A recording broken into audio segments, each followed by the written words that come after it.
दिल्ली में खतरनाक हुई हवा। पंजाब में पराली जलाने के 587 मामले। फ्लाइट और ट्रेनों में बम की धमकी देने वाला शख्स नागपुर से गिरफ्तार, आतंकवाद पर लिख चुका किताब। दिल्ली में खतरनाक हुई हवा। पंजाब में पराली जलाने के 587 मामले। देश में वायु प्रदूषण के कारण कई शहरों में सांस लेना तक मुश्किल हो गया है। दिल्ली, गाजियाबाद, नोएडा, गुरुग्राम से लेकर कई शहरों में स्मॉग छाया हुआ है।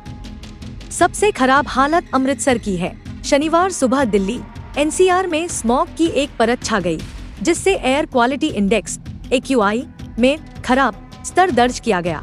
दीपावली के 2 दिन बाद भी पटाखों पर लगी सरकारी रोक के बावजूद ऐसा हुआ।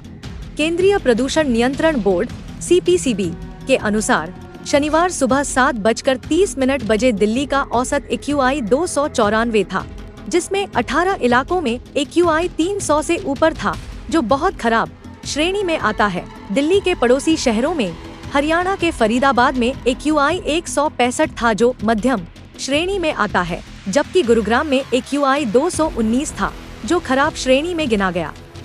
उत्तर प्रदेश के गाजियाबाद में AQI 308 रहा, जो बहुत खराब श्रेणी में है, और नोएडा में AQI 250 पर था, जो समान रूप से खराब वायु गुणवत्ता को दर्शाता है।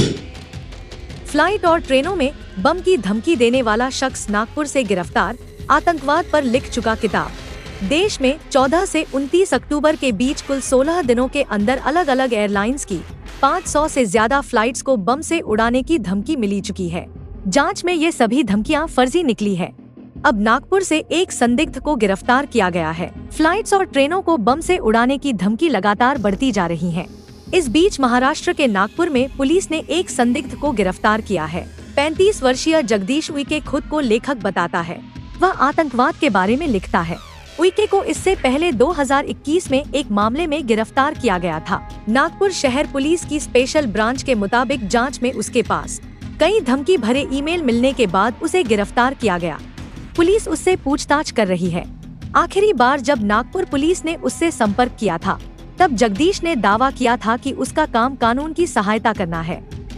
जगदीश पूर्वी विदर्भ के गोंदिया जिले में अर्जुनी मोरगांव का मूल निवासी है। उसकी मां और बहन अब भी वहीं रहते हैं।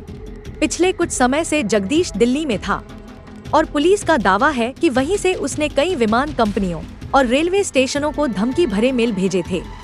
कौन नहीं चाहता सस्ती दवाइयाँ? दिल्ली के लोगों, अब टेंशन छोड़ो। महंगी दवाइयों की झंझट खत्म। हेल्पलाइन फार्मेसी यूसुफ सराय में मिल रही है 50% तक की छूट। जी बिल्कुल, आपने सही सुना। अगर दुकान जाने का मन नहीं तो भी फिक्र मत करो। घर बैठे बैठे ऑर्डर करो और कुछ ही घंटों में पाओ घर पर डिलीवरी। हर तरह की दवाइयां मिलेंगी आपको, वो भी बड़े आराम से। नीचे नंबर देखो और झटपट ऑर्डर लगाओ। तो फिर देर किस बात की? हेल्पलाइन फार्मेसी से फटाफट ऑर्डर करो और बजट में रहकर अपना ख्याल रखो। दिल्ली में सस्ती और आसान दवाइयों के लिए हेल्पलाइन फार्मेसी है नंबर 1।